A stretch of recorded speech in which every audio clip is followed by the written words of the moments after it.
The following episode contains sensitive topic information that may not be appropriate for young listeners, as well as religious or other views that may not reflect those of the Sirens team. Hey guys, how's everybody? Doing good. Great. Excited about this week's episode. Exactly. We are excited. We got a special treat for our listeners and viewers tonight. We're welcoming 2 team members of Southern Research Society, or SRS Paranormal.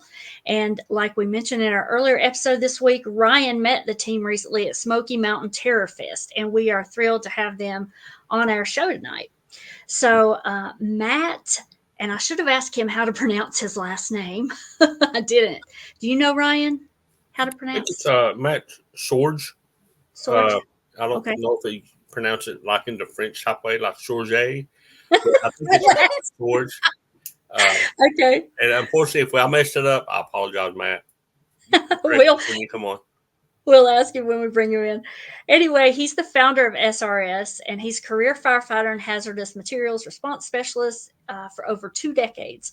In addition to investigating hauntings, he has completed course studies in ancient civilizations, omens, oracles, and prophecies. That sounds really interesting.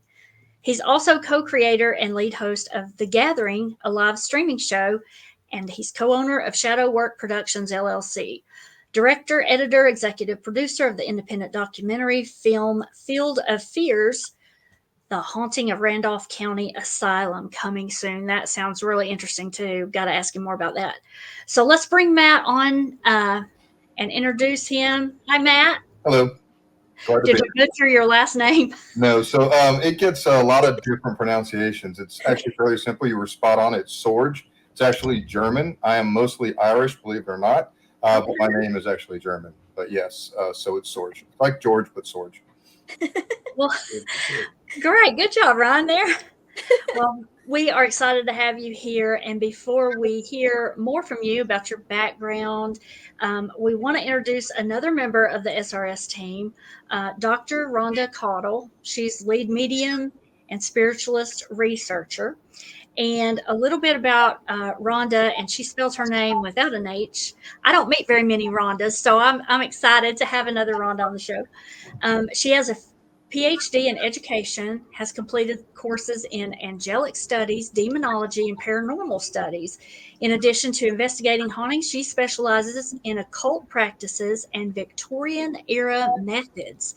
She joined SRS in 2019, and Ronda is also a writer, publisher, owner of Full Moon Publishing, psychic medium, tasseographer, I'm not sure what that is, but we'll ask her, Reiki master, and owner of the haunted Nickerson Sneed House Museum in Glade Springs, Virginia. That's the headquarters of the Southern Research Society. She's co-creator of The Gathering, the film that we mentioned earlier, Field of Fears, The Haunting of Randolph County Asylum, and she's co-owner of Shadow Work Productions as well. Let's bring Ronda on, and we'll... Hi, Ronda. Hi. It's so great to be here tonight. Thank you for being here. We're so glad you are. And we, like I said, we're glad that Ron had a chance to make the rounds at the Smoky Mountain Horror Fest. He had a great time. Yeah, it was awesome. Yeah, he's a wild and crazy guy when he gets out and about. And I think he got attacked by Michael Myers and a T-Rex while he was there. So yeah, it was touch and go there for a minute, but I'm glad that I was able to pull through. Yeah, he's a lot of fun. So I know we kind of talked before the show, but as way of introduction, Lindsay's my daughter, my youngest of 3, and Ryan is my first cousin, and we've been tight since we were little bitty kids growing up in Southwest Virginia. Always had a similar liking and I guess curiosity about the supernatural.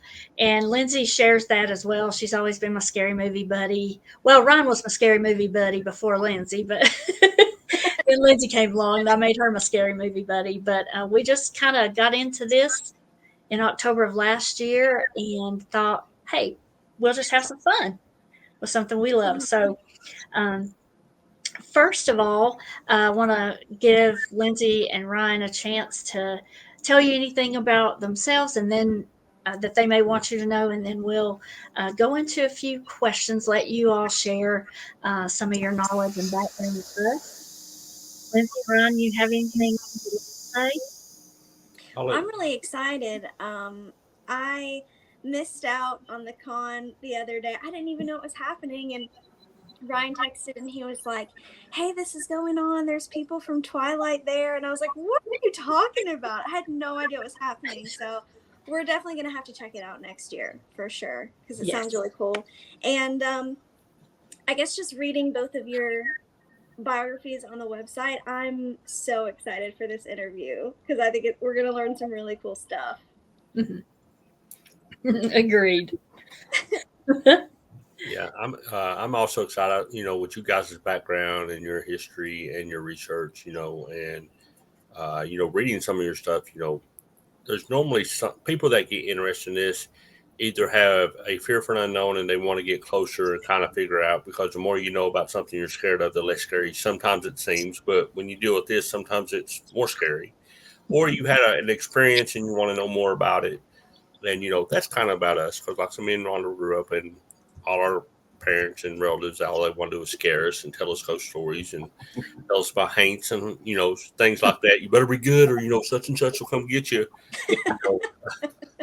So, and like I said, we grew up and we want to know more about it. It's like, hey, is this stuff real? And then one thing leads to another, and then you have an experience here or there. And then next thing you know, we're just like, hey, let's try to share it with people. Let's see what other people have to say. Let's see if they have other experiences and they actually had an opportunity to go do an overnight investigation at the Martha Washington Inn, which unfortunately I wasn't able to go. But we're trying to do some more research like you guys. We're nowhere near on you guys, but we'd love to do things like that. So whenever I seen you guys at the Smoky Mountain Terror, we got to talk to some of your team, and I was just like, yeah, we want to get you guys in, especially where you're local. You guys are just down home people like we are. And, when you also was talking, say, yeah, we've got some stories to tell. We do some investigation. I was like, oh, this would be so perfect because our listeners and readers would love to hear it. And we want to share what you guys have to help promote what your work is, and we can work together, just like we talked about there, get the word out about what y'all do. Somebody might need help one of these days, or, as far as some of your expertise, and then also promote some of your books and some of your socials and things like that, because I think what you guys do is important, even though a lot of people don't even realize there's people out there that really do this because they think it's all a joke, but it's not. Right. One neat thing is that I just want to throw in here that we found out before we came on live is that Rhonda attended the same high school that Lindsay now teaches at. So Yeah. that's pretty cool. Pretty cool. Small world. Yeah, it is. It is. Well, first of all, I know our audience would love to hear more about what first sparked both your interests in the paranormal. So, Matt, will you kind of speak about that first, along with a little history about Southern Research Society and how it got started? Absolutely. First off, thank you all for having us tonight. It's a pleasure to be here. We too enjoy talking to local podcasts and local people. It's fun to do all of them, but it's just a little different when you do it connected with people in your region. It's a little more special. It's a little more intimate, I guess. So my journey is a lot different than a lot of people's in the paranormal.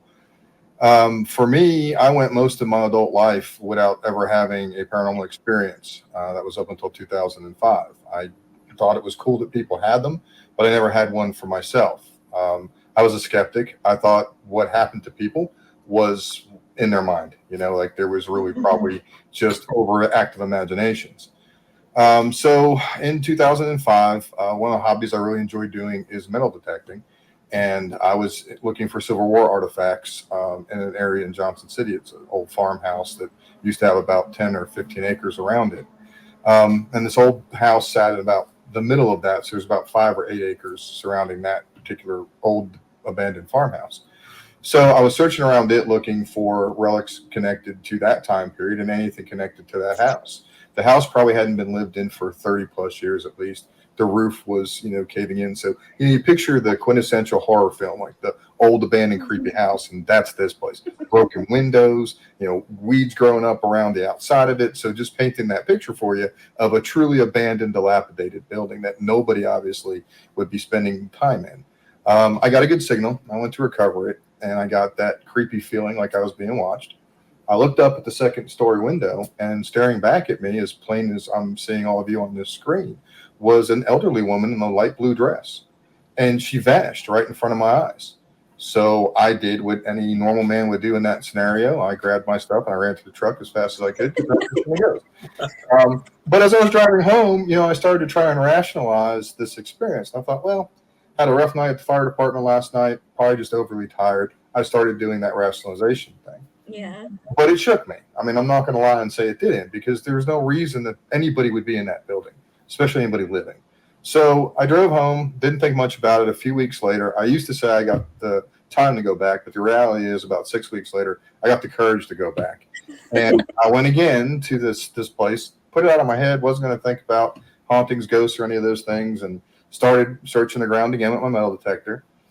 Found a few things, was getting ready to leave for the night, and the sun was setting to my back, so shadows would be in front of me. And a shadow passes in front of me of a person, like just walking by. And I thought, oh, the farmer's come up to talk to me and see if I found anything.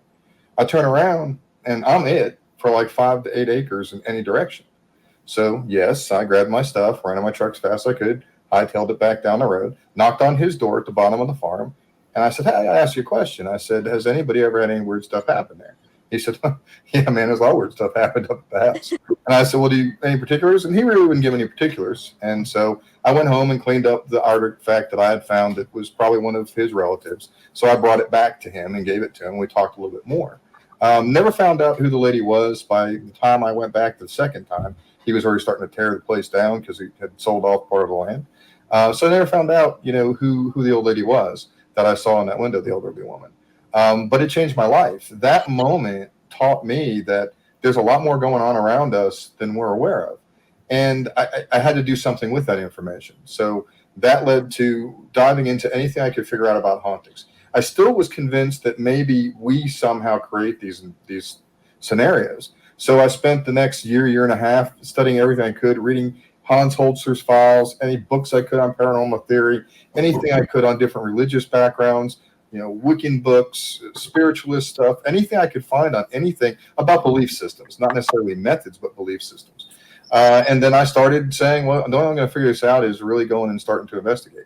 So I started learning what equipment you could use and how to do it. And I started building a team. And that was in 2005. And now nearly 20 years later, the team is, 11 people.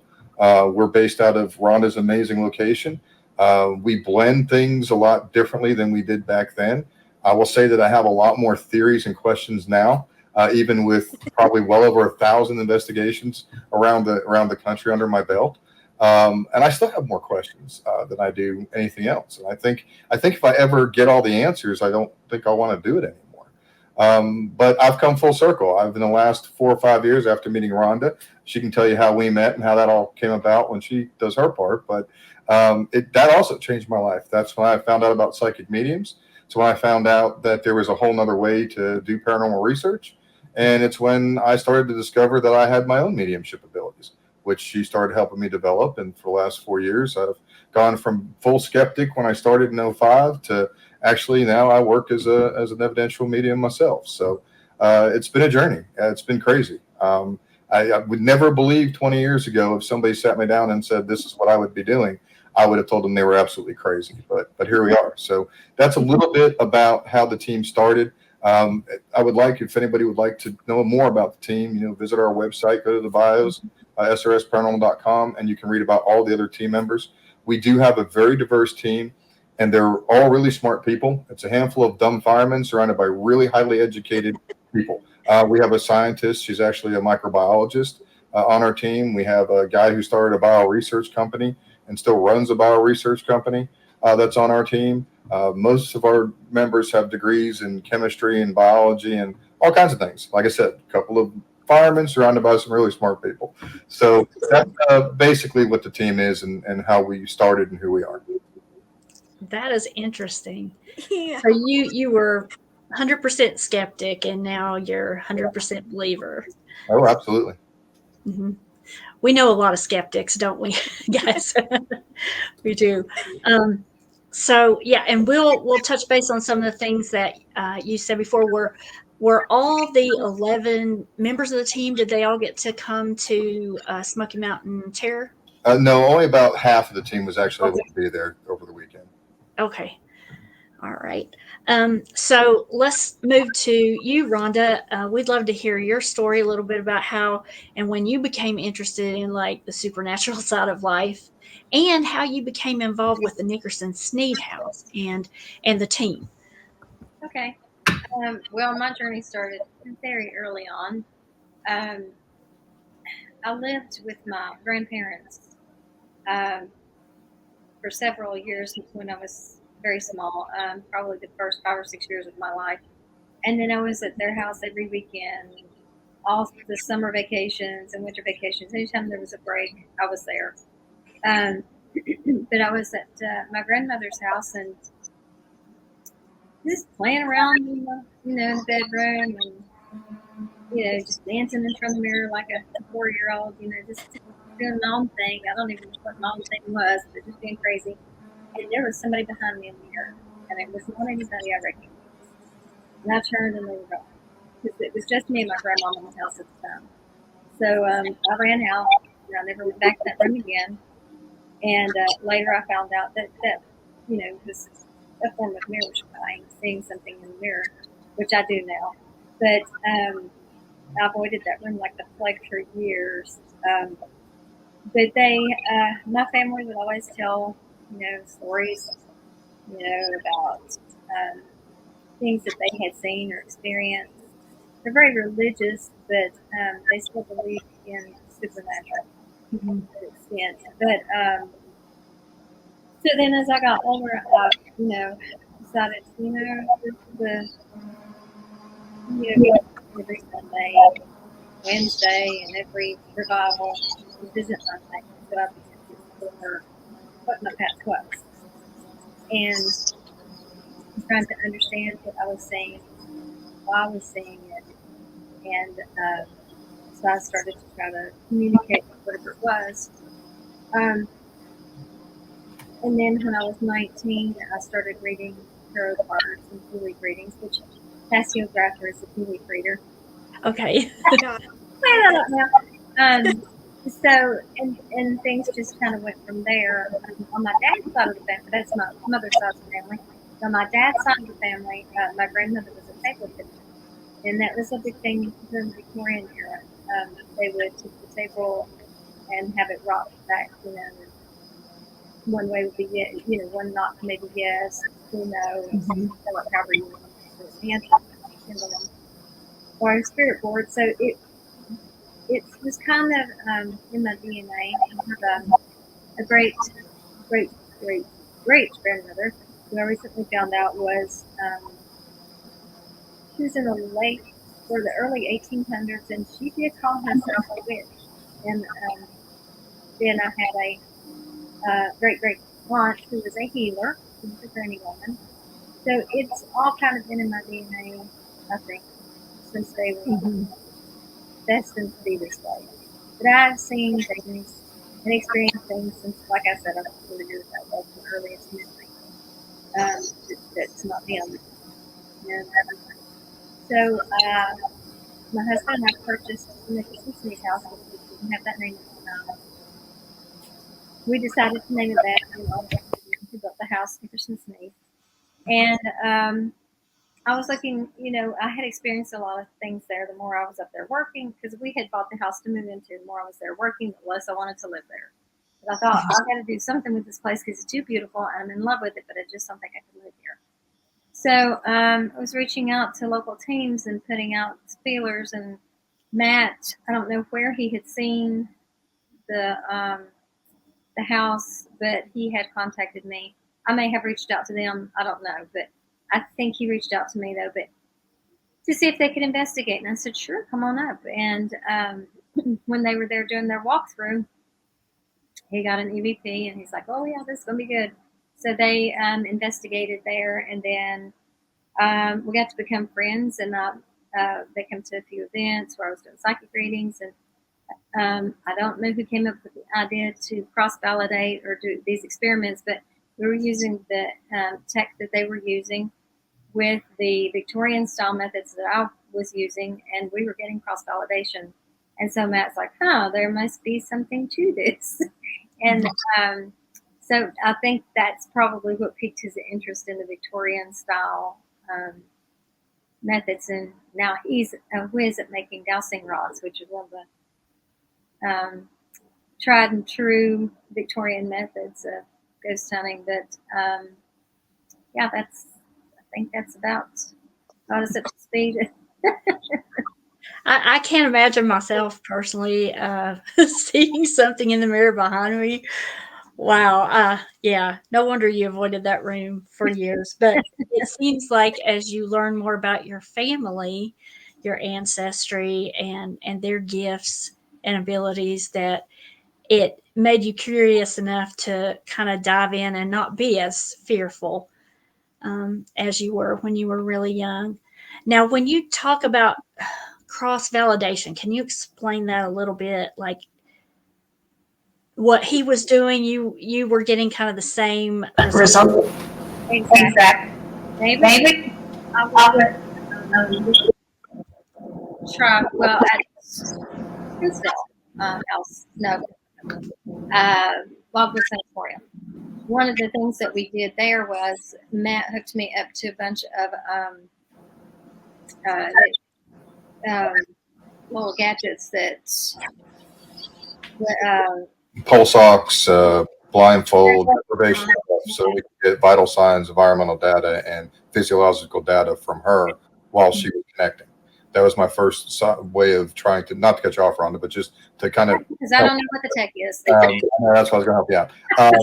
But so that was, for me, it was the first way to start really validating the psychic phenomenon, because much like I felt like paranormal in 2005, when I met Rhonda in 2015, I kind of had the same view of the whole psychic thing. And now here I am becoming, building my mediumship ability, but I digress. But it's just, I guess, never say never, because you don't ever know where your journey or your path's going to take you. But we started using that to try to validate that what you're experiencing when you connect as a psychic and as a medium, there is physiological and environmental data changes. So we started to cross validation to do exactly that, so that when we're using equipment, the equipment is saying something on a spirit box or an EVP. When we're working as mediums, we can help whoever's doing the equipment side, because half of our team has the ability to connect and half doesn't. So it really works out good, because then they can help, what the equipment's getting, we can help them to know who they're communicating with.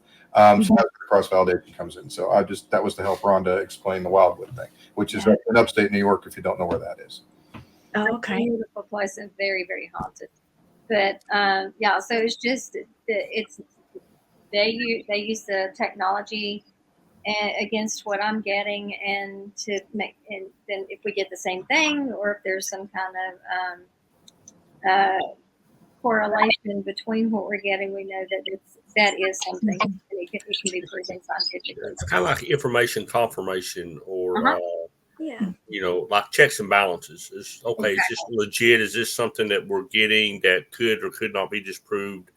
But if more than one person is feeling it or seeing it, then there's obviously something more to it than just a hallucination, right?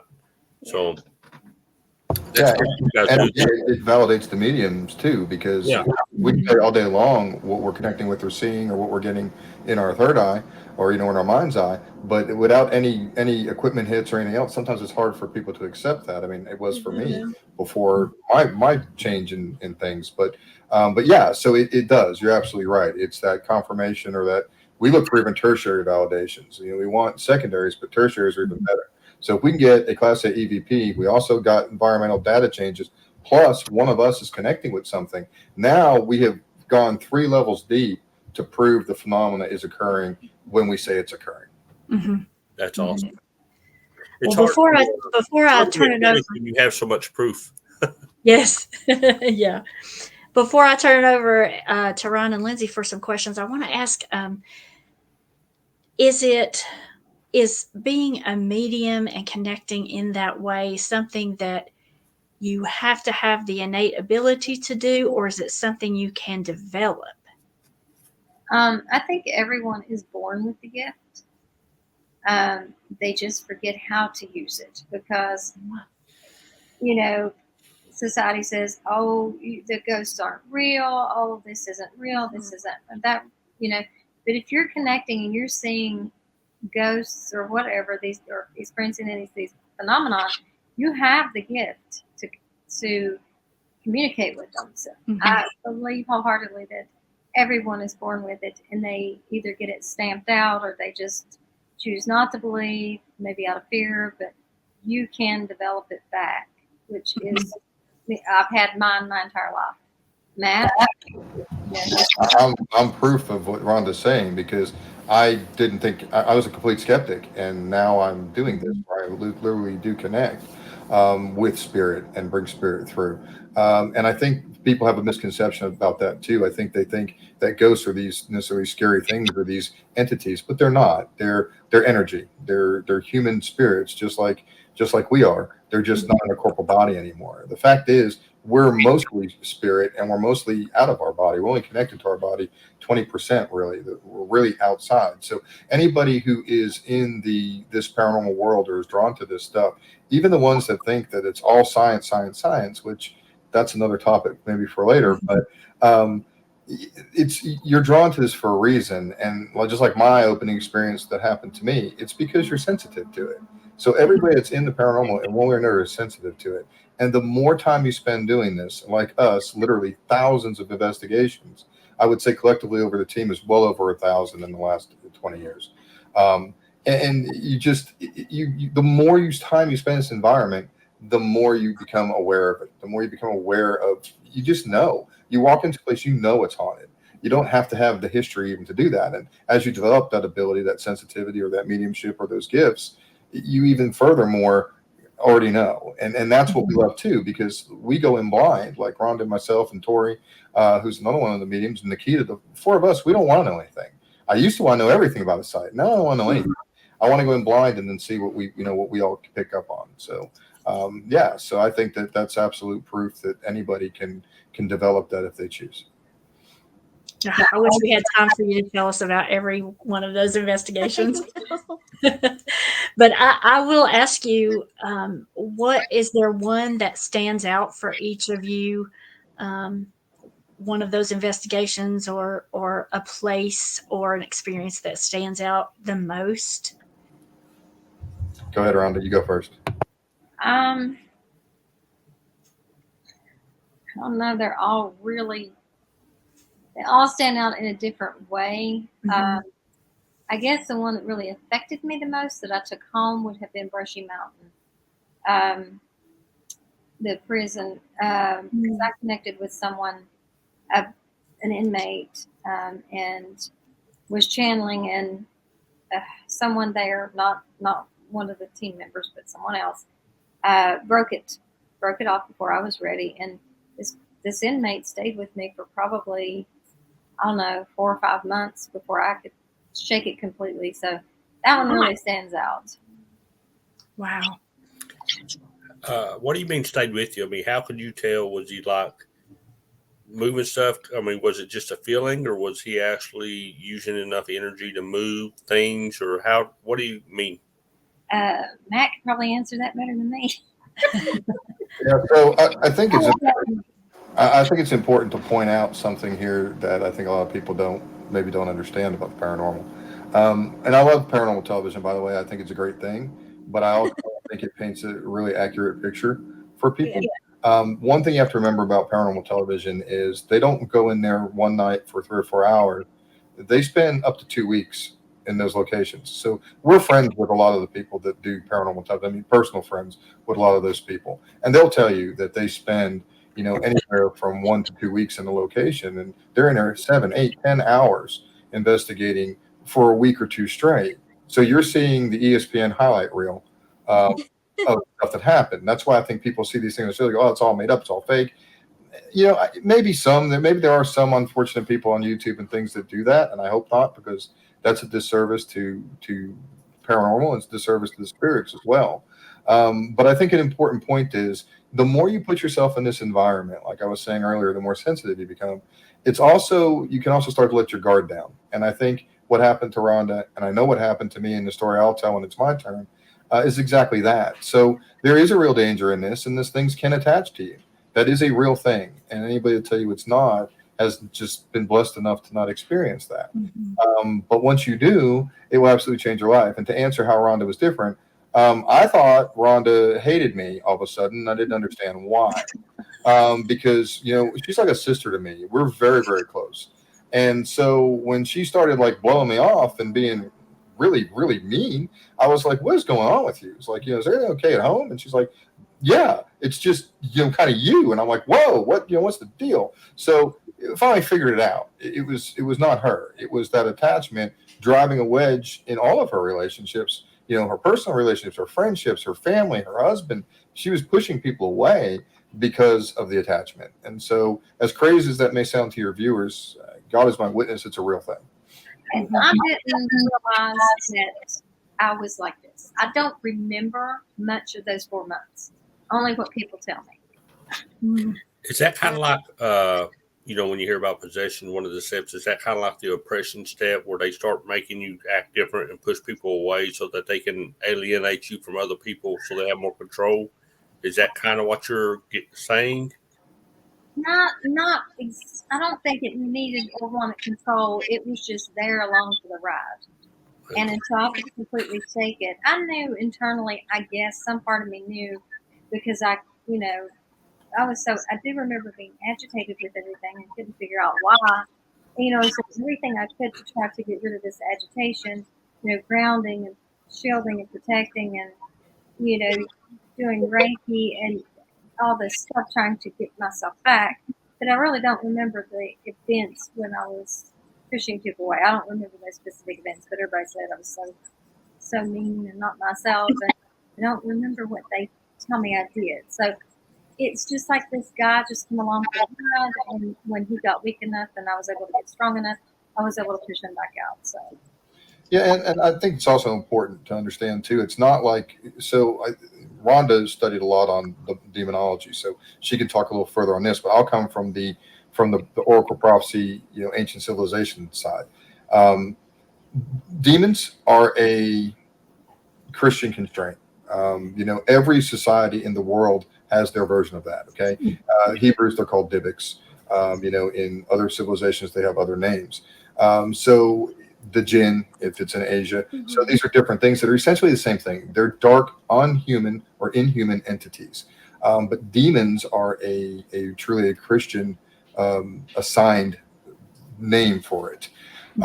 But so I guess the important part to remember with that is there is something to that, because it exists in, regardless of your religious persuasions, there's something that exists in every culture. So there's definitely a common thread there. And this is through all of recorded history. So talking about ancient civilizations and that studies, going all the way back to even Mesopotamia, these things existed, these inhuman entities. So when we talk about oppression, demonic obsession, the actual phases of possession, we're talking about the Christian belief system of demonic possession, of an inhuman entity. What Ronda and I are talking about is something different. We're talking about the fact that spirits, if they figure things out well enough, and they have enough energy, and they can figure out how to link with us, if we don't protect, we don't shield, we don't ground properly, and we allow that blending to go far, especially for psychics and mediums, because we have to open ourselves up energetically to allow these entities to communicate with us, right? So we're allowing these spirits to, in essence, be with us enough to break. We couldn't blend enough and bring the true evidence over as mediums if we didn't allow that.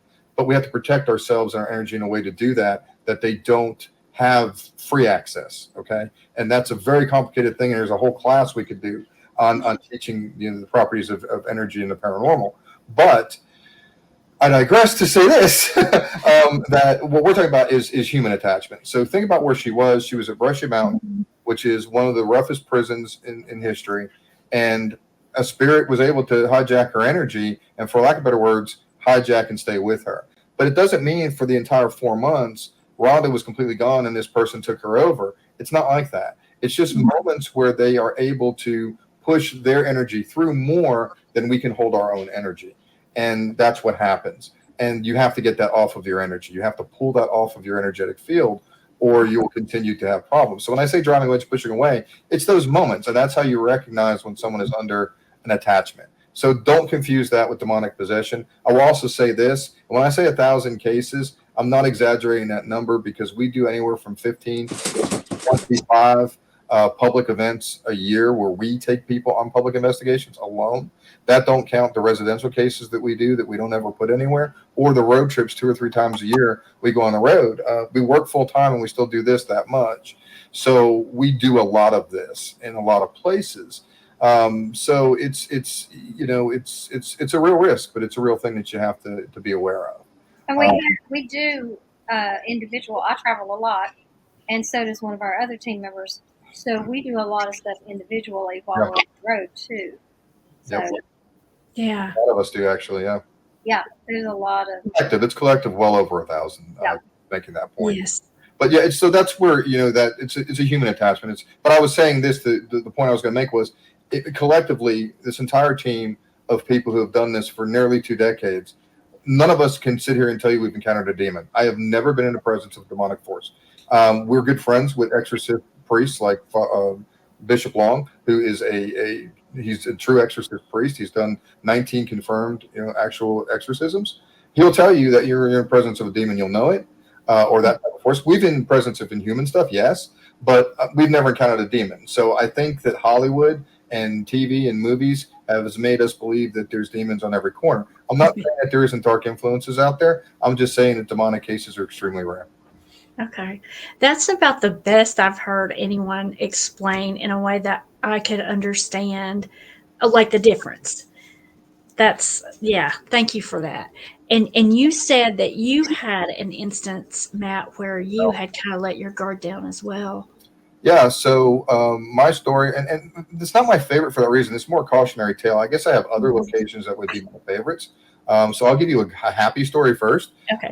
And that is Randolph County Asylum. For me, is one of my favorite places, just because there's so many layers. There's so many different spirits. There's so many things happening at that place. And not just because we did a film there. It's why we chose to do a film there, is because we loved it so much. It's one of those places that once you're exposed to it, kind of like the Nickerson Sneed, you just got to keep going back for more.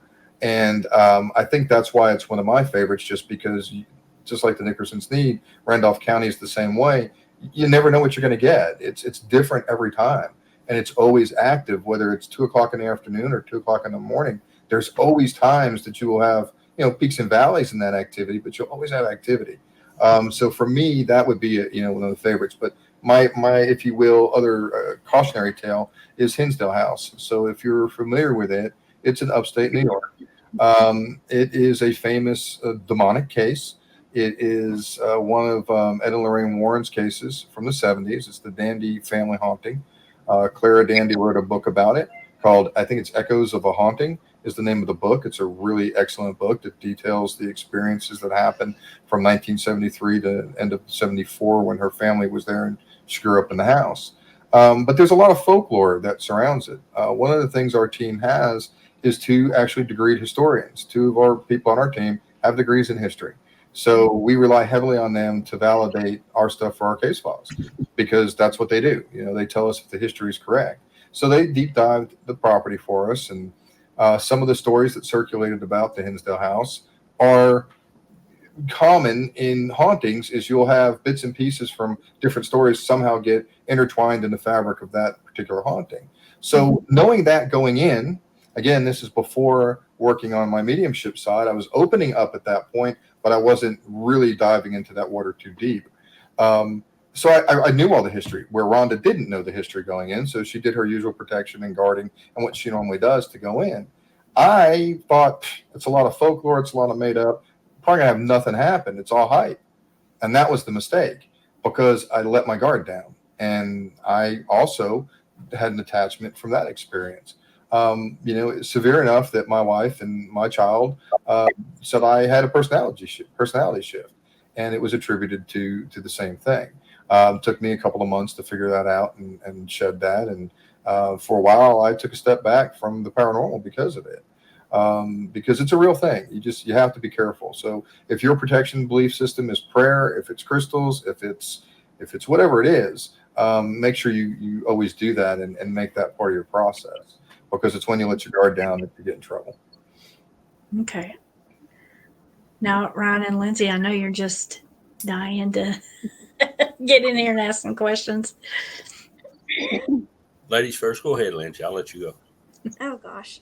I guess the first question I have, Matthew, is you said you like to metal detect and find different trinkets, I guess, and stuff like that. What's the most interesting thing that you've found doing that in those old abandoned places? Yeah. So cool thing is with that, we've done this before too. Some locations will let us metal detect a little bit when we go to those locations.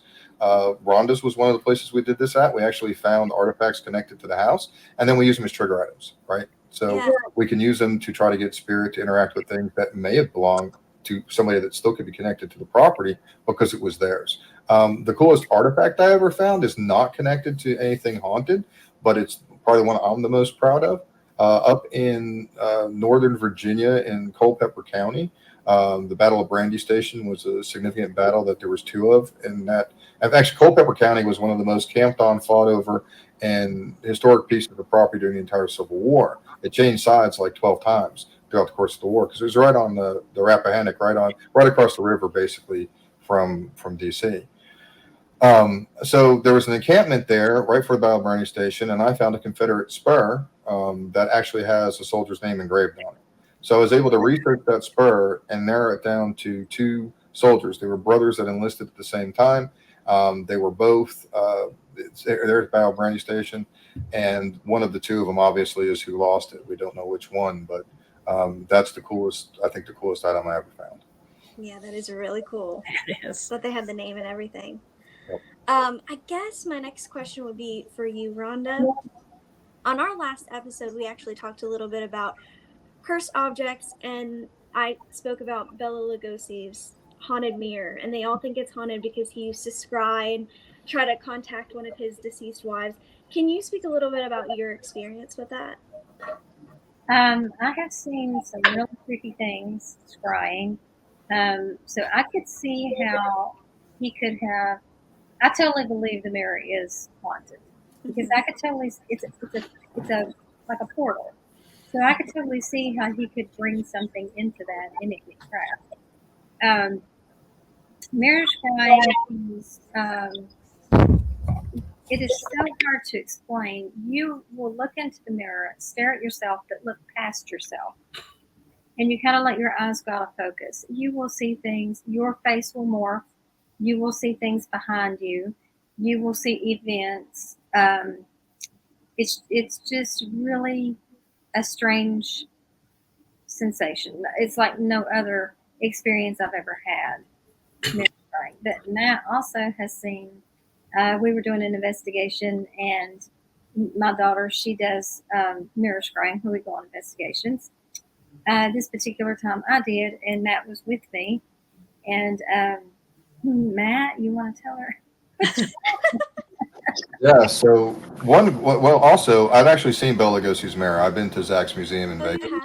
I've seen it too. It is really awesome. And when you stand in front of that mirror, because if you take the RIP tour, not the VIP tour there, the Rest in Peace tour, you actually go down into the basement where the satanic rituals was done, and that's where he keeps the mirror right as you go into where the basement is.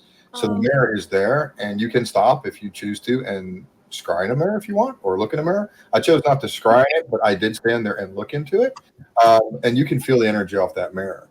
You can absolutely, undoubtedly. Now, there's some artifacts there that I personally didn't pick up any energy off of. And I think Ronda would share that sentiment because we talked a lot about this. But Bela Lugosi's mirror, I believe, is actually a real artifact. It is absolutely haunted. Wow.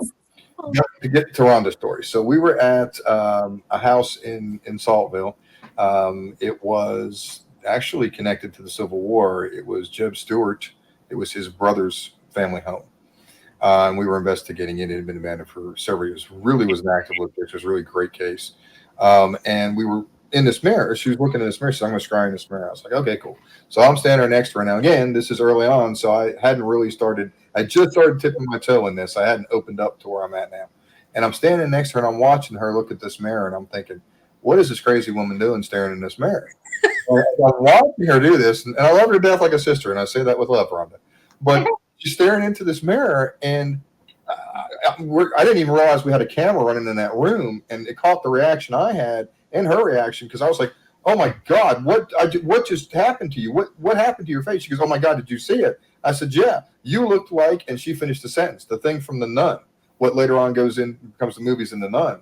That's what she looked like in that mirror. It was terrifying. So yeah, that's a 100% true story. Yeah. That house was really creepy, and whatever was there manifested through me into the mirror. You could see it. So mirror scrying does a few different things, and so I was really glad that Matt got to see that.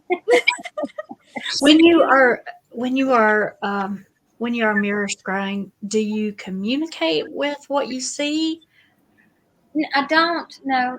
I just see things. It just shows me events, or it shows me people or entities. I really believe this was an entity. That house really creeped me out. It didn't feel like a person. I just see things. Okay. And you'll get a history. Like you'll get. My daughter gets a lot of information about who the mirror belonged to. She also does psychometry, so if she holds an object, she can tell you all about the person that it belonged to, all about their lives. And when she scries, she gets past information from whoever it is. She did. We were doing an investigation at the very end, and she was able to tell us all about Deary's wife.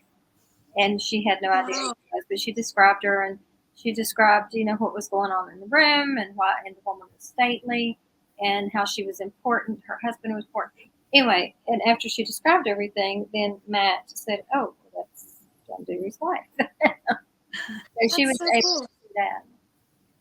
Wow. That is so cool. And before I pass it on to Ryan, I was going to ask you, Rhonda, as well. I saw in your biography something about the Sisterhood of Magic and Wonder. Can you speak a little bit about, I know you have a book. Can you speak a little bit about what that is and what the book entails? Okay. It was 3 ladies that I was working with. They have went in a different direction, and then I am now affiliated with the Appalachian Seance Society. Gotcha. We have now, I think, 20 members in that group. Oh. And it's women who want to embrace and men, it's mostly women, but men can be a part of it too, who are embracing their spirituality. They're opening up, and they want to learn more and hone in on their gifts. So I'm really proud to be a part of that. We just started this, I think, last fall, and we have 22 members now. And it's really grown. We just had a seance at the Nickerson Sneed House on Saturday, and it was a huge success. But so the ladies before I wrote a book with, it was called Appalachian Conjuring. Mm-hmm. And we were also in a film called Season of the Witch. It was a documentary about the history of witchcraft in the Appalachian Mountains. And it was directed by Jerry Sword. He's local. He lives in Bristol, in Terrell Lee. And so I think he's actually working on another film, but not sure what the name of it is. But so that's, but yeah. That's so cool. And because you had said that one of your great grandmas, however far back, was tried as a witch in Salem. This was not my great-great-grandma. This was an ancestor. She had married. Okay. She was by marriage. So our family tree split. They were cousins, and they had split and moved to Massachusetts from England in the early 1600s, where my direct line stayed in Ireland. Stayed in Ireland until 1760. So it is a branch. She is related by marriage, but yes, her name was Eunice Potter Fry. And the only reason she was not convicted and burned or hanged or whatever was because her husband was a preacher. And this was in Andover. It wasn't actually in Salem. It was in Andover during the witch trials. And so he was able to get her out after about a year, only because he was a minister. Yeah. An interesting little known fact about Andover, there was actually more people accused of witchcraft in Andover, Mass than there was in Salem.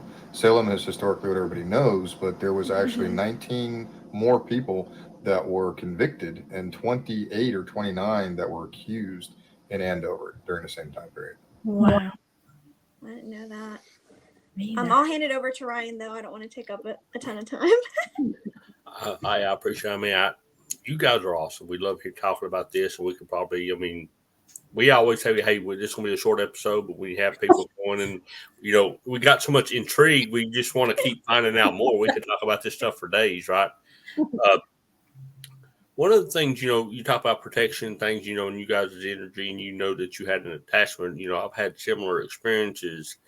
It wasn't to the degree to where, you know, they actually like controlled my temperament or whatever, but could you sense, like, whenever it started making you act a different way, was there like a certain feeling when you know it was less you and more of the spirit that was taking over the energy, or did it just happen natural? For me, I was doing things that I did not know I was doing. The only thing I remember is that I was really agitated all the time, and every little thing just pissed me off for no reason. But I don't remember the things that I was doing that people were saying I was doing. Yeah, and I'll piggyback that too with the same experience for me. It was my family, it was my coworker saying, "Hey man, what's going on with you? Like you're way off. Like there's something weird." Rhonda even like, "What's your deal? Like you're being strange, or you're acting like I was kind of acting, kind of thing." For me, and the Hinsdale house is very interesting. We never put out a YouTube episode or ever really did anything with the footage from it because honestly, I don't know how to contextualize what we experienced. It goes on track with what happened there. The details of what happened there will be in an upcoming book that Ronda and I are putting out later this year about the team and our experiences and our journey, and a lot of these stories and many other case stories that we haven't even talked about here will be in that book. But Hinsdale is one that we go into a lot of detail about, and we've got hours, like 7-8 hours of footage from multiple cameras that we don't understand what we were doing or why we were doing it, because everybody, not just me, not just Rhonda, but Al and Kevin and Nikita, all of us don't remember that timeline of being 8 hours. To us, it felt like only a couple of hours. There's even one section of footage where we're sitting in silence, just staring at each other for like 45 minutes. It's bizarre. It's weird. And we don't understand what happened. So we never really did anything with the footage. And maybe we will someday, but I don't know how to contextualize it because it's so out of character for all of us. Our personalities were different even there, and we don't recollect it. Like Al and I being at each other is very unusual for us. We've been friends for 27 years. So we're not like that. You know, we're never like that to each other. And we were, and it was bizarre. It's just the whole thing was weird. And there's even parts where we don't provoke. We don't believe in provocation. We think that's a dangerous technique. You're inviting trouble when you do that, in our opinion. And of course, we're not saying that this is the right way to do things. We're just saying this is the way that we do things and what we've developed over the last, 19 years. But provocation is something we don't endorse, and I'm full on provocating in those videos, and I don't understand it because it's not me. It's not my personality. So we have the evidence to back up what we're telling you. It's absolutely there. So yeah. So to answer your question, simply no. I don't think so. I don't even think we realized it was happening. Well, you guys were eventually you was able to disconnect from those spirits and energies. How were you able to do that? And could you tell a difference at that point? Or was it just like you've done some sort of, and I know, like you mentioned with different belief systems, whether it be Christianity, whatever, they have different types of, I guess, not really rituals, but different types of ways of reading that. What was your experience with that to finally get rid of that when you realized there was an issue?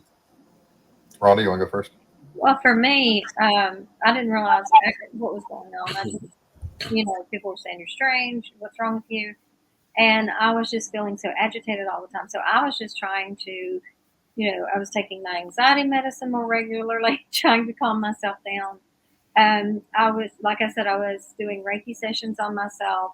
I was meditating a lot, trying to, figure out what was going on. And eventually, whoever it was that had hitched a ride, eventually just got weaker as I was doing all these things to get stronger. So it just kind of got pushed out. Okay. Yeah. For me, it's similar. I'm not a Reiki master yet. I'm a practitioner. I mean, I practice Reiki, which is energy healing. So for me, it was self Reiki work. It was cord cutting, but not by me. I actually reached out to somebody who I know is an excellent healer and medium, and specializes in removing attachments and cord cuttings. And she was able to help me. Adelita Smith was able to help me completely shed that attachment for me. So, right. And one reason I'm asking this, because like part of the program, we like to share knowledge and information to let people know, hey, there's things out there. Also, there's ways to protect yourself. Don't just go playing around with this stuff. Because even we know, we've had experiences, but we're intelligent enough to know that if we go into a situation where we believe that there may be an issue, we're going to take the necessary steps. You can't just go in and think it's a joke or like nothing's there, like you'd mentioned earlier, Matt. So that's one of the reasons I kind of went along that way, just to let people know, hey, there's ways that you guys can help yourself. But another thing, I really like that, that you go through and you try to find different artifacts, with the metal detector and stuff. And you guys did bring up, the mirrors and the scribes and stuff. Have you found something that may have been haunted or had an attachment to it that you personally found? For me, no, I've not found an item that I would say has got an attachment to it. Have they been successful as trigger items? Yes. We brought stuff in and it seems to ramp up a little bit of activity, but it doesn't even have to necessarily be items per se that are connected to the site. Brush and Mounting being a good example of this. We're good friends with the ladies that run the paranormal stuff down there and the Line Paranormal. Super great people that do the stuff down there. And Jamie is like, hey, we've got some props that were never used in the prison, but do you guys want to try some of your methods with some of the props? So things like nightsticks and, just a walkie-talkie, things that are reminiscent of what prisoners would have seen, but not at all connected to the property. And they worked equally as well as being trigger items. So I don't really know if I can't say for sure that coming from the property does make a difference, but I have used both ways, stuff we found and stuff that's used. But I personally have not found anything that I would say was haunted or has an attachment to it. No, but we do have, each of us. Well, we do own things, yes, but we didn't find them in that sense, right? But yes, right around. Sorry. I have several haunted objects at the Nickerson Sneed house, and then I also have some haunted objects here at my house. And Matt has a couple of creepy haunted objects in his house. Yes. Okay. Really active haunted items, yes. Okay. You're weird, I know. It's not weird. Now the Nickerson Sneed House, it's a museum, so it's open throughout the week, or actually we have just converted into a haunted bed and breakfast. So you can book it through Airbnb. Awesome. And while you're there, like say we wanted to come stay a weekend, is it an option to do, an on-site investigation or reading or whatever? You would have access to all the common areas and whatever rooms you booked. Okay. We do have people that will come in, groups that come in and book the entire house and investigate overnight. We also have the Tennessee Wraith Chasers come twice a year and do public events there. So they book the entire house for 2 nights and they have public events there. So And they're both super cool guys, by the way. Chris and Mike are both awesome. Oh, that's neat. I have to ask, have you all ever been to the Trans-Allegheny Lunatic Asylum in Weston, West Virginia? We visited, but we haven't got to investigate yet. That's on our bucket list. Absolutely. And Lindsay and I spent the night there and did an overnight lock-in, and I don't think we really knew what we were doing. we did the tour, the all night tour where they take you to a floor and the guide tells you what areas are supposed to be the most active and then kind of sets you free on your own in this big, dark, creepy place. But it was definitely, I've been there probably 3 or 4 times now, and it's definitely worth going to do an overnight or an investigation. But there's so many neat places out there we want to go. And my question to you all is, how do you hear about these places? Is it just through your research? Do they reach out to you, or do you, um, you know, just get on the web and try to find places that are haunted? How do you find these locations? It's a little bit of all of it. It's Okay. places we're aware of. It's places we've read about. It's people actually will send us. I'd say 2 or 3 times a week we get something through our Facebook or through our social medias, either questions about residential stuff or locations that we may want to check out. So we get a lot of them filtered through that way, and that's sometimes how we pick them. And other times it's our case manager Al. He spends a lot of time looking for places, and we try to find places. We love to go to established places, but we equally love to go to places that are less popular, just because it's fun to go to a place that not a lot of people have been there yet. Because the activity can be different sometimes. Individually, like I said, we go individually sometimes. So if I go by myself, if I'm traveling, I always hit a bucket list place like Winchester House and the Amityville House, and Matt and I and Al and Nikita actually got to go to the Lizzie Borden bed and breakfast. That was really that was on our bucket list. They even let us investigate a little bit, even though we weren't supposed to. That was kind of cool. And Alcatraz. So we try to hit things if we're in an area where there's something on our bucket list, even if the team's not there, we'll hit it. And then we try to figure out how we can come back as a team too. We always try to work that out if we can. Yes. Have you guys done anything like Bobby Mackey's or anywhere like that that's pretty close? Yep, we did Bobby Mackey's. Mackey's was a fun night. It was crazy. It was one of the first trips filming at Randolph County Asylum. We had just spent 3 days living at Randolph County Asylum, filming literally 18 hours a day. Between pre-setup and production stuff, because we were filming a full-on camera crew, audio people. We were acting as producers and directors and all that as well. So it was a full-on production, and we lived there for, like I said, 3 days, and we left straight from there. We had about 6 hours of sleep in that 3 nights, and we went straight to Bobby Mackey's and investigated Bobby Mackey's that last night before we came home. So we spent 4 nights doing nothing but 12 hours plus investigating paranormal. In that one trip alone, so it was crazy. Yeah, it was a wild ride. But Mackey's was a good location. It's funny story about Bobby Mackey's. We had gotten some EVPs and we'd had some activity on a spirit box, and we were seeing something move, like light coming through there. We weren't sure what it was, and all of a sudden there's this horribly loud sound. We thought, oh my God, something's happening. Well, we turn and we run into the other room trying to figure out what this disturbing noise was. So excited that this really something big is happening. And a raccoon had come down through the roof and had fallen through the bar area and landed in the thing and knocked over a bunch of glasses. So we debunked that pretty quickly, but it was just pretty funny because it was, we were on that kind of in that daze of being up for so long anyway. And that happened and it kind of woke us up again. So it was a fun trip. Can I ask about the upcoming film about the Randolph County Asylum? Is it like a documentary?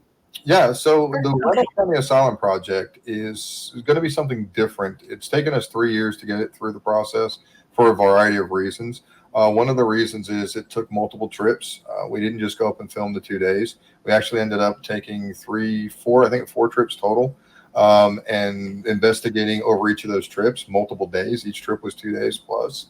So we wanted to do that from a variety of different reasons, or for a variety of different reasons. The first trip was the main bulk of the biggest experiments that we did, and we had some guest investigators with us, people that are pretty important in the paranormal world. One of them being J.W. Prather. So if you've ever watched Ghost Adventures, Haunted Towns, a lot of the shows, you'll see a device called Direct Link. It's a spirit box that Zach uses a lot called a Direct Link. Jay builds all those devices. He is a really super intelligent dude. He has a degree in radio engineering. He's into quantum physics. His boxes work off of some weird theories. We could talk a whole episode on just how his research boxes work. But we're really good friends with Jay, and we reached out to Jay and said, "Hey, we want to do this documentary project at this really cool place." And he's like, "Well, what do you got in mind?" It's like, "We want to do stuff that's never been done before. We want to turn a 58,000 square foot asylum into a live seance." He's like, "Wow, cool. How do we do that?" I'm like, "I don't know. So I'm talking to you. So what do you got for me?" So he kind of came up with some experiments that we could do using his intercom system, which basically what that is, it is listening posts that have cameras, sound meters, and speakers and microphones, and they sit in different parts of the environment. So the entire 58,000 square feet is listening for live EVP. It's also listening, and we can tell where sounds are coming from by his sound meters. So we know if the sound or the voice, the disembodied voice, whatever, occurred in that room, or if it occurred outside of the room. And so we were able to use his equipment to do things we'd never done before, one of which was a seance. So we did a seance in the attic of the asylum, and we actually projected our energy and Ronda's voice through the entire 58,000 square feet. And we had people assigned at different floors throughout the building at a listening post where they could hear in real time what was happening in the attic. And then we had cameras so we could see what was happening to them. We did experiments like that. We did experiments called with the electronic seance. Another medium Sky Ray.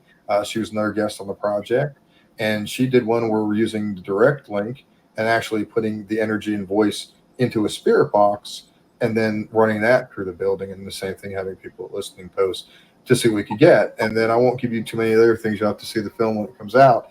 But another huge guest we had was Justin Spurrier, Spurrier Paranormal out of Las Vegas. He has worked on a big television show as the equipment manager. He wasn't on camera, but he worked on a show for a long time. It was Ghost Adventures, and he was part of that project. And he's an incredible investigator. And he did an experiment that we recreated a tragic event that happened there using a theory that him and I shared on Nikolai Tesla's theories on sound resonance.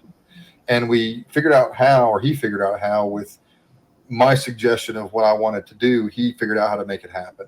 What I wanted to do is figure out how we could use frequency to have an impact on the environment. So what he did was took the frequency of what, if we could convert tragedies, fires, floods, things into a frequency range, what would that frequency be?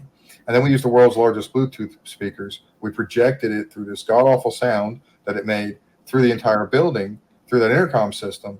And then we wanted to see what would happen. And then we ran through the floors, recreating what happened, and then had people on the floors to see what the impact would be after we shut everything down and then waited. And then activity would fire up, and we would document that activity. So that was the big experiments. Then we went back and did just some regular, old school investigation techniques and different things over the course of the next few trips. And then there was a lot of, the history that we had was sort of incorrect, and we found new information. So we had to go back and reshoot the historical recreations, but we shot all our own recreations. We shot all that. So the entire thing is completely independent. And it's been a heck of a project, but we're excited about it. It's going to be Shadowworks' first big project. We got a couple other projects in the works that I think people are going to really enjoy seeing when they come out.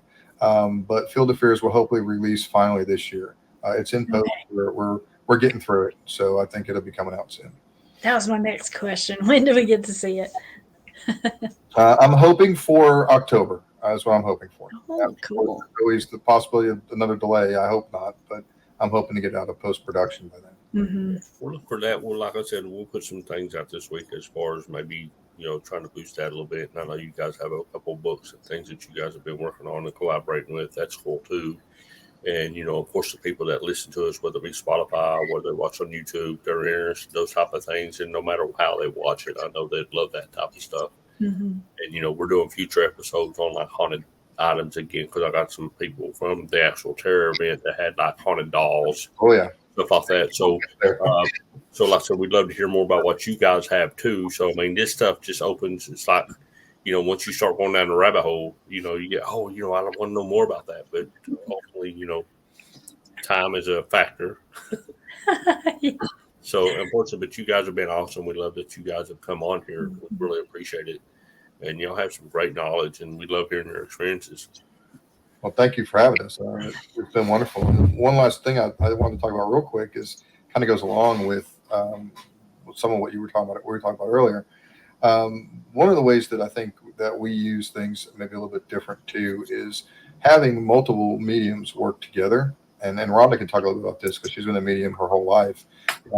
I'd like her to give her perspective on what it's like when you plug, Tori and I into the mix with you, Rhonda. What kind of results, like maybe the Harriman or the Old South Pittsburgh experience, I think is interesting for people.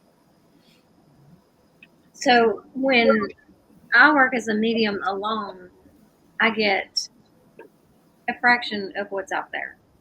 Just like any medium, we can't receive it all because different energies connect with different energies. So I may be getting something from one energy, whereas another medium would get something from something else. So Matt and Tori and I were working together as mediums in a group effort, and we were able to connect with a patient who had, I connected with what I thought was one person, Matt connected with someone else, and Tori connected with someone else. And come to find out, this person had split personalities. So we were each connecting with a different split. And we would not have known that had we not all been there working together, and we were able to put it together and realize that this is the same person. If I was alone in there investigating and trying to connect, I would have connected with what I thought was one person. Matt would have done the same thing. Troy would have done the same thing. We would have never known that this three, what we thought were people, it was one person with split personalities. It was really very awesome.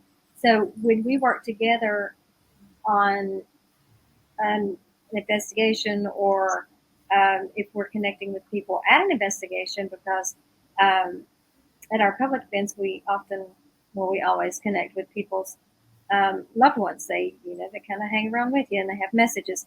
So it's easier for us because we get a fuller picture to connect with different, we can get different things from even the same person. And it's easier to get the whole story. And especially if your energies are really, like we're like sisters and brothers.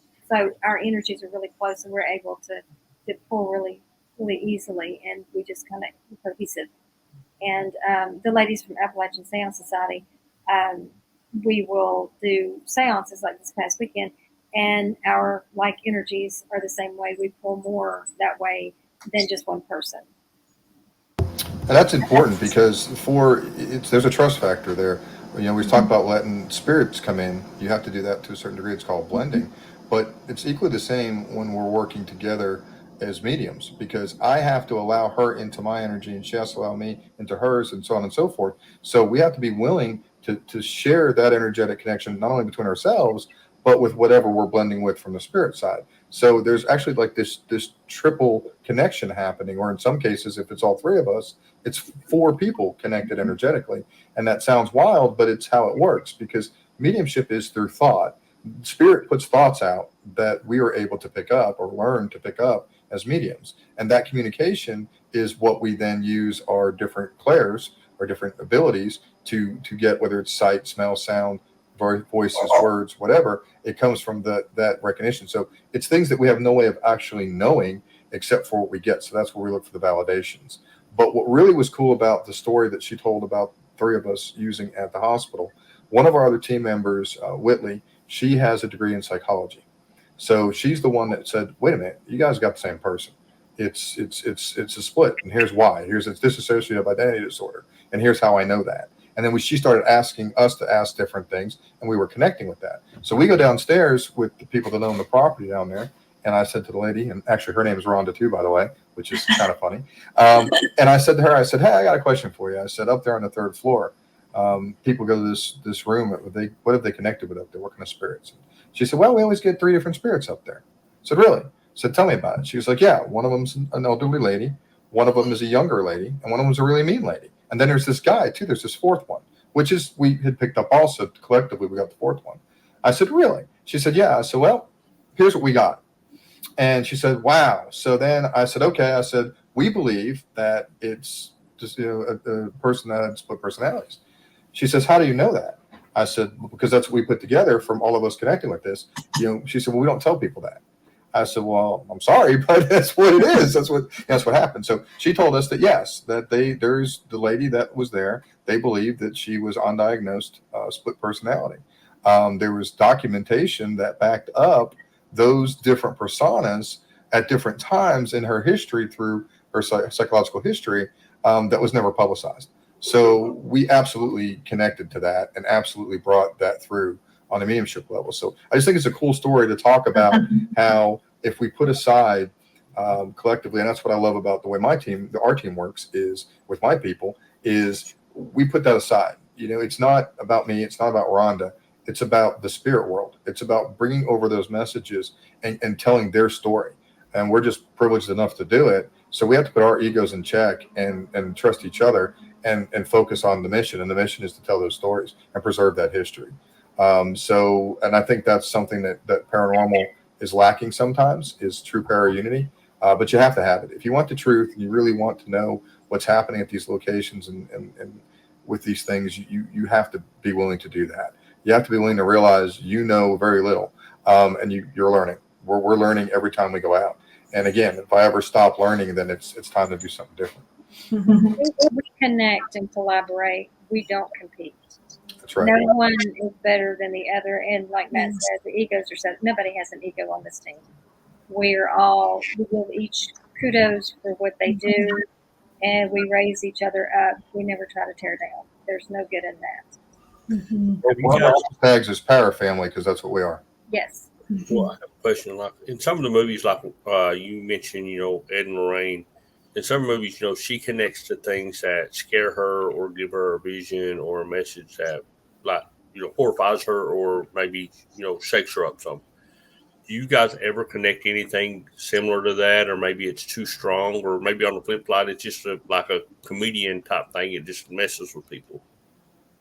No, when we're on location, even not. I mean, I've even connected with things out, just out in public. But yeah, there are things that if I connect with, I just have to leave because it is too much. I've been places where it feels like if I stay too long, it could be dangerous. And some things are really bad.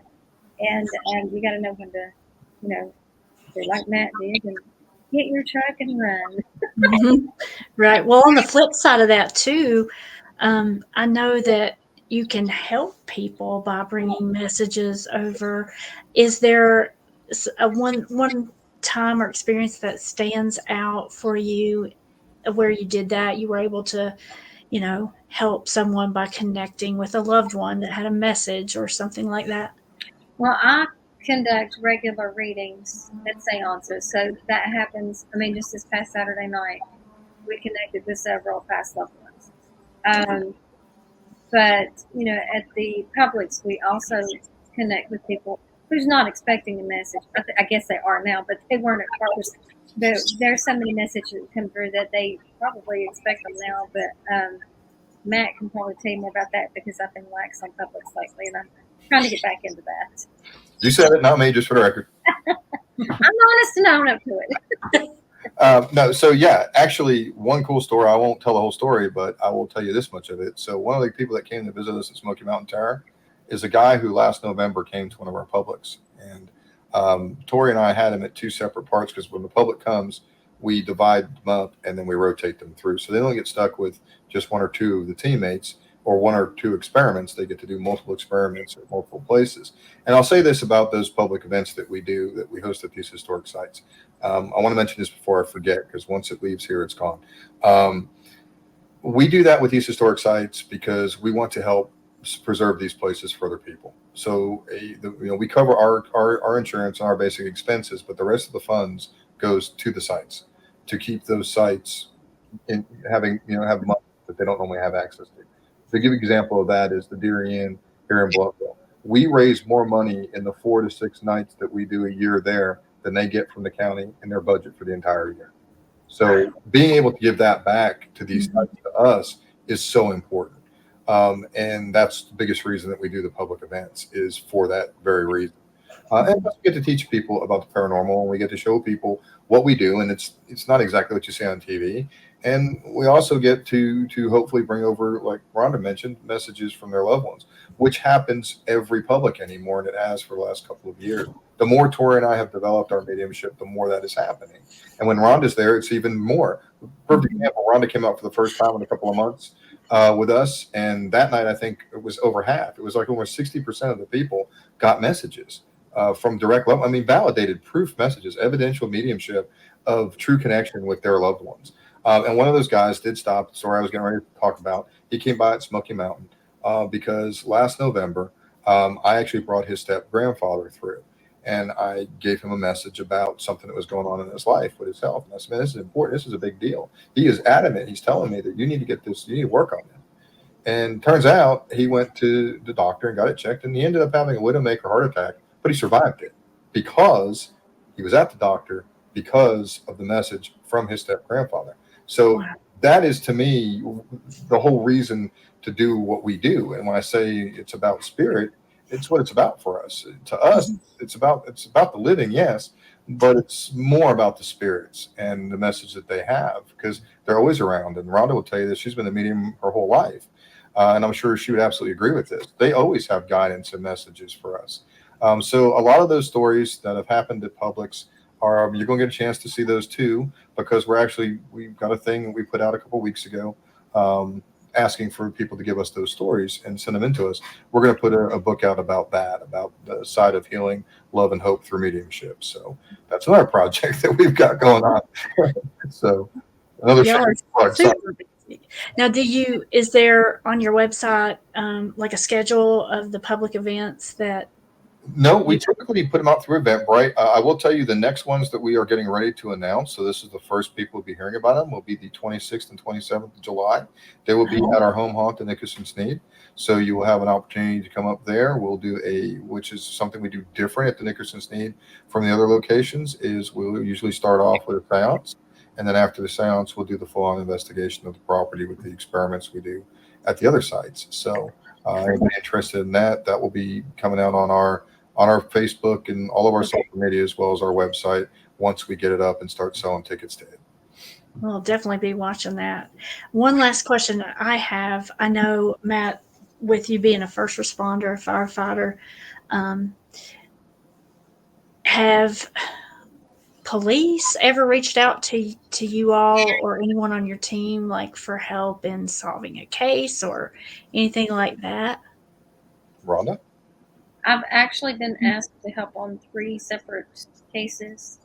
I gave the information that I knew. It was family members that reached out, not the police. But one particular family, I had a dream, and I woke up and was like, "Oh, this is a message for somebody," and I wrote it down really fast.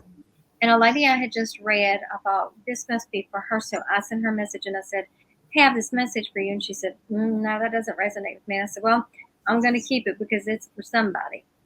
And so a lady reached out to me just randomly out of the blue. Don't know who she was. I still not sure how she found me, but it was on Facebook. And she told me the situation. She said, "Hey, I need some help finding my grandchild's mother. She's missing." I can't tell you the whole thing, but anyway, I told her about. I thought, okay, this message is for you. So I told her it was a place that I saw, and I said, wherever this is, you're going to know.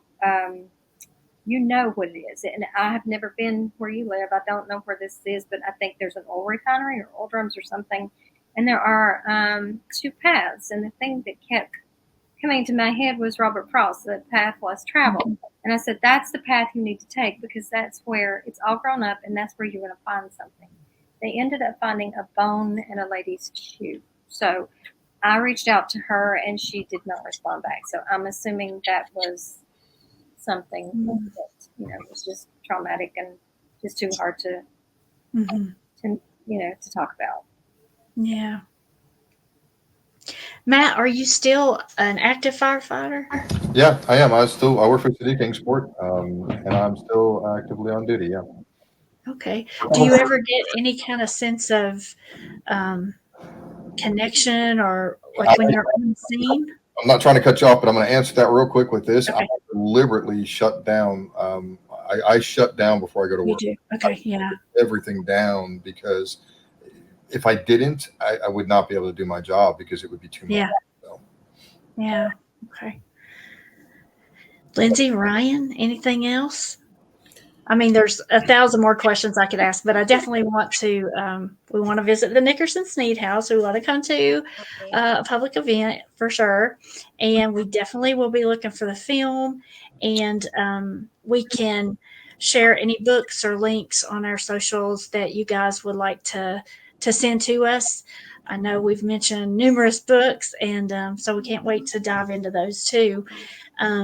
It's just been great talking to you both. So And we interesting. really appreciate you coming on the show. And like I said, we hope we'll be seeing more of you soon. It was great to be here. Thank you so much. Thank you for having us. We had a great time. Thank you. Absolutely. Keep in touch. Hey, stay safe out there. Like I said, keep in touch. We're going to be advertising for you guys. We want to know more. Like I said, not just for a reader. We're actually, we're just as intrigued as our readers are. That's why we do this. And yeah, we look forward to seeing you guys at upcoming events. We're going to put some of your social links on here. How to contact you guys. Some of your advertise for you guys because I think you guys got a good message. You guys are helping people. You helped a lady find closure, which is very, very important. So yeah, this has been a really good episode. And instead of putting our email and our socials up, we want you guys to take these last few seconds to promote yours. Rhonda, go ahead. You can find me on Facebook. It's just Ronda Caudill. You can, my books are on Amazon. Ronda Caudill. I think I have like roughly 10 or 12 books. Some are fiction, some are nonfiction. I do have one about the house, the Nickerson Sneed House. You can also view the Season of the Witch documentary on Roku, Tubi, or Amazon Prime. You can also purchase that on Walmart.com. And if you're interested in getting a book published, you can find Full Moon Publishing on Facebook as well. And if you're interested in the Nickerson Sneed House, that's on Facebook too. Awesome. Thank you. How about you, Matt? So you can find our team at srsparanormal.com. It has the bios of all the team members we did not get to talk about tonight because each of them do an outstanding job for us. They're an integral part of who the Southern Research Society is. We could not do or handle the caseload we have or the projects we do without each and every one of them. And I wish I could spend time telling you about all of them. But if you're interested in the team and what we do, that's a great place to read our bios, our backgrounds, and some of those things. As far as my socials, it's Matthew Sorge SRS, like on the screen, on Instagram, Facebook, X. It's all of them have the same title. SRS Paranormal can be found on all of those same things. At Facebook, it's at SRS Paranormal Fans. The production company, Shadowwork Productions, is owned by myself, Rhonda, and Kevin King, who is our lead researcher. So the three of us, we wanted to do production stuff. We wanted to do it our way and not have to be done a certain way. So we decided just heck, why not just start a production company? So we did. You can find that at Shadowwork Productions 1111 on Facebook. And that's where we'll be announcing anything for the film. And of course, we share it all on SRS as well. But like I said, we have 2 books coming out about the team's journey this next year. We got the film releasing later this year, and there's another project that's in the works that I can't wait till we can talk about. Maybe we can come back and talk about it when we actually get it out there. But it's I think you guys will find the new project equally as interesting. Awesome. Yes, we definitely would love to have you back. And thank you for sharing all of the ways that our listeners can follow and contact you. We appreciate that. So listeners, hop on and like and follow and be looking for the books and resources that they've shared. And we will as well. And I guess with that, we will say goodbye to you, Matt and Rhonda. Thank you again so much. You've been very gracious coming on the show. And Lindsay, Ryan, and all you listeners out there, we will leave you with stay spooky. That's our kind of thing we always leave people with. That's how I find books. That's funny. All right. Have a great rest of your week, everybody. Thank you, guys. Thank you. If y'all do anything, holler at us. Thank you. Appreciate it.